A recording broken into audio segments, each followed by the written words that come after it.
नमस्कार, मी निकिता. आपण पाहत आहेत एलएस मराठी. पाहुयात महत्त्वाच्या घडामोडी.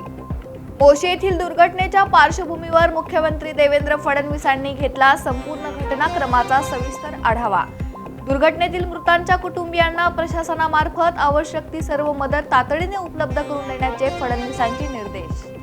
अकोला जिल्ह्यातील मूर्तिजापुरात मध्यरात्री पोलिसांचे कॉम्बिंग ऑपरेशन. शहरात कडेकोट नाकाबंदी, हॉटेल लॉजची कसून तपासणी. परभणी गंगाखेड महामार्गाच्या रस्त्यामध्ये पडलेल्या भेगांमुळे दुचाकीचा अपघात. वाहन अनियंत्रित होऊन दुभाजकावर आदळल्यानं 28 वर्षीय तरुणाचा मृत्यू.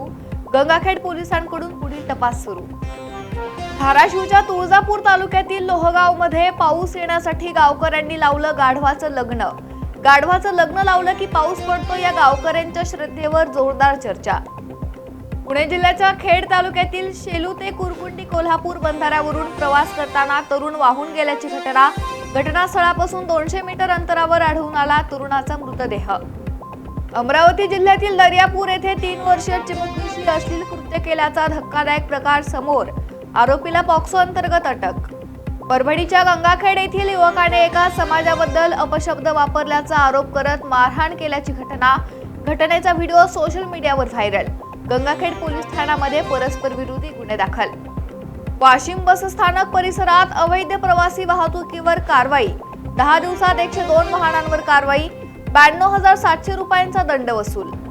पाकिस्तानात बसलेल्या कुख्यात गँगस्टर शहजाद भट्टीच्या कथित दहशतवादी नेटवर्कचे धागेदोरे थेट अमरावती जिल्ह्यात पोहोचल्याचा संशय. संशयास्पद युवकांची ATS कडून कसून चौकशी. यवतमाळमध्ये वडगाव गाढवे येथे चोरांचा सुळसुळाट. मोबाईल टॉवरवरील बॅटरी आणि डिझेल असे मिळून 30,000 रुपयांचा मुद्देमाल लंपास. पुढील तपास सुरू. या होत्या महत्त्वाच्या घडामोडी. पाहत रहा एलएस मराठी.